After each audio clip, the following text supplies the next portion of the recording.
میں نے پہلے بھی یہ بات کہی تھی، اب بھی دہرا رہا ہوں کہ قادیانیت کو آدمی اچھی طرح پڑھے نا تو پتہ چلتا ہے کہ جو سلسلہ نبوت تھا نا، نبی جو اللہ کی طرف سچے آئے ان پر سے اعتماد ہٹانے کے لیے اس سے بڑھ کر کوئی تحریک نہیں اٹھی۔ جس نے دعویٰ کر دیا کہ مرزا غلام احمد مسیح ہے، نبی ہے، مہدی ہے، مگر بعد میں جب جھوٹا نکلا، کئی پیش گوئیاں غلط نکلی، تو اس ظالم نے جو کتاب لکھی ضرورت الامام، اس میں سے ایک حوالہ پڑھوں گا جو ہے بھی اس نے جھوٹ بولا۔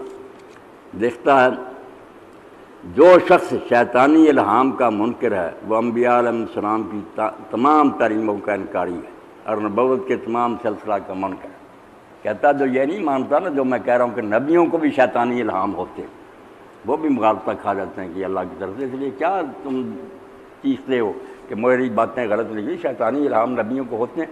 کہتا جو یہ نہ مانے کہ نبیوں کو شیطانی الہام نہیں ہوتا، وہ سارے نبیوں کا منکر ہے، قرآن کا منکر۔ توبہ توبہ، قرآن اور دین کہتا نبی جو ان پر اعتماد کرو، ان کی بات میں غلطی کا امکان ہے۔ یہ کہتا جو نہیں نہ مانتا کہ شیطانی، بائبل میں لکھا ہے کہ ایک مرتبہ 400 نبی کو شیطانی الہام ہوا تھا، اور انہوں نے الہام کے ذریعہ سے جو ایک سفید جن کا کرتب تھا، ایک بادشاہ کی فتح کی پیش گوئی کی۔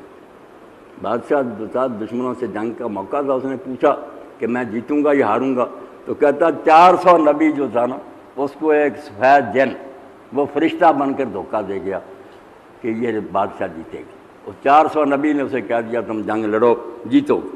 400 نبی کو شیطانی الہام ہوا، انہوں نے الہام کے ذریعہ سے جو ایک سفید جن کا ایک بادشاہ کی فتح کی پیش گوئی کی۔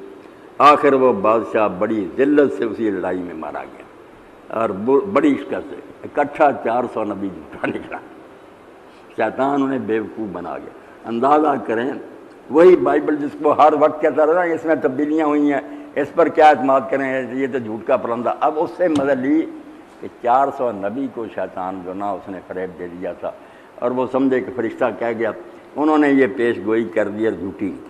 اور ایک پیغمبر جس کو حضرت جبریل سے الہام ملا تھا، اس نے یہی خبر دی تھی کہ بادشاہ مارا جائے گا اور کتے اس کا گوشت کھائیں گے اور بڑی شکست ہوگی، سو یہ خبر سچی نکلی، مگر 400 نبی کی پیش گوئی جھوٹی ظاہر۔ توبہ توبہ توبہ، ایسے نبیوں کو ماننے کا کوئی فائدہ؟ 400 نبی اور بیکوا کی جھوٹی پیش گوئی کر رہے ہیں۔ اللہ بھی نہ انہیں بتایا کہ یہ شیطان تمہیں کہہ گیا ہے، فرشتہ نہیں، نہ یہ خبر دینا۔ اب بات کیا، بائبل پر بھی اس کا بہتان ہے، یاد رکھیں، بالکل یہ بات بھی جھوٹی ہے۔ وہاں بات ہے کہ وہ بال دیوتا کے نبی تھے، نبی وہاں پرافٹ کو کہتے ہیں پیش گوئی کرنے والے، یہ نہیں کہ نبی جو اللہ کے نبی ہیں، یہ نہیں، جو بھی نجومی یا پیش گوئیاں کہ ان کو کہہ دیتے ہیں کہ وہ نبی، ہم ترجمہ کر رہے ہیں وہ پیش گوئی کرنے والا۔ تو 400 بال دیوتا جو مندر بنایا ہوا تھا نا اس بادشاہ نے بت پرستی کا، اس کے مہنتوں نے کہا تھا، شیطان نے انہیں گمراہ کیا تھا، سچا نبی ایک ہی تھا، میکا، جس کو اس نے پھر بادشاہ نے خود ہی کہا کہ کوئی خدا کا بھی نبی اس ملک میں ہے، یہ تو باہر کے ہے نا نبی، تو لوگوں نے کہا میکا نبی، تو ان کو بلایا گیا، انہوں نے کہا بادشاہ تو شکست کھائے گا، بالکل کتے طرح خون چاٹیں گے، فتح نہیں ہوگی۔ تو اس نے پھر ان کے منہ پر نبی کے تھپڑ مارا اور کہا تو اکیلا ہی رہ گیا ایسی پیش گوئیاں کر، اس کی بات نہیں مانی، ہوا مگر وہی جو سچے نبی نے کہا۔ بات وہاں یہ لکھی ہے کہ جھوٹے جو بتوں کے پجاری تھے نا، انہوں نے کہا تھا کہ بادشاہ جیتے گا، وہ 400 جھوٹا نبی تھا۔ اور یہ ربا میں جب میں نے کہا ایسے مبشر احمد صاحب سے کہ یار مرزا صاحب نے یہ لکھا، بائبل نکال کر دیکھو، وہ اللہ کے نبی سے کام چلانے کے لیے 400 نبی کو اپنی طرح جھوٹا بنا لیا کہ انہیں بھی شیطانی الہام ہوا تھا، اس لیے مجھے بھی اگر ہو جاتی میری، وہ تو بال کے پجاری تھے، بت کے، اللہ کا نبی تو میکا تھا۔ اس نے خود کہا، میں نے کہا پھر یہ بہانے بناتا ہے کہ نہیں قاضی نذیر نہیں دو پاکٹ بہو، اس نے کہا وہ مر گیا یار، اس کے جواب اس کے ساتھ میں مانتا ہوں کہ یہ بات غلط ہے، بائبل میں جن کا ذکر ہے نا وہ اللہ کے نبی نہیں تھے۔ اندازہ کریں کہ نبی بن گیا اور جھوٹی باتیں کی، جب وہ ثابت نہ ہوئی تو پچھلے نبیوں پر بھی نہ رندہ پھیر دیا، جو بھی میری طرح جھوٹ بولتے رہے، ان کے پاس بھی شیطانی الہام ہوتے تھے۔ بعد میں پھر ایک اور حوالہ دیا ہے، کہتا کہ یہ قصہ صرف انجیل میں نہیں بلکہ ہماری احادیث صحیحہ میں بھی چنانچہ لکھا کہ عیسیٰ علیہ السلام کے پاس بھی شیطان آیا اور ان سے یہ کہا یہ کہا۔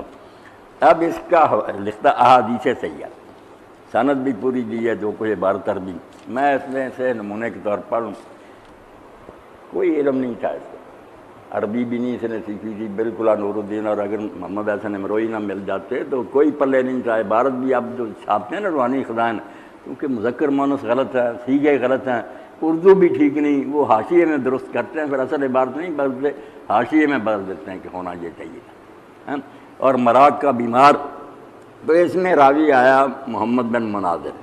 اب یہ کہتا حدیث سیئہ، اب سن لیں کہ یہ محمد بن مناظر جو تھا یہ کیسا تھا، توبہ توبہ۔ یہ میزان دار ہے 8205 صفحہ۔ محمد بن مناظر الشاعر عن شعبہ قال یحییٰ بن معین لا یروی عن من فیہ خیر۔ حضرت امام یحییٰ بن معین کہتے ہیں کہ جس میں کچھ بھی خیر ہے نا وہ اس محمد بن مناظر سے روایت نہیں کر سکتا۔ اتنا جھوٹا اور بے ایمان آدمی، اس سے کوئی نیک آدمی روایت کر سکتا؟ وروا باس عن یحییٰ بن معین وذکرت له شیخا کان یلم ابن عیینہ۔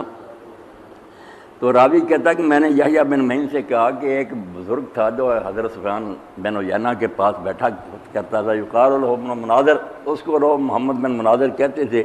فقال عارف، امام نے کہا میں اس کو جانتا ہوں یار، کان یرسل الاقارب فی المسجد الحرام حتی تلسن، وہ نامراد ایسا برا شیطان تھا کہ حرم شریف میں بچھو چھوڑ دیتا تھا۔ لوگ نمازیں پڑھتے تھے، طواف بچھو پکڑ لاتا اور چھوڑ دیتا حتیٰ کہ وہ لوگوں کو ڈس دے۔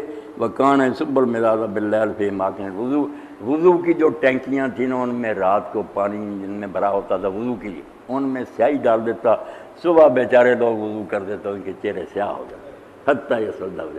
یہ ہے محمد بن مناظر جس کی روایت کو نا یہ وقت کا جھوٹا نبی کہتا کہ یہ حادثے تھے۔ کس بات کا رونا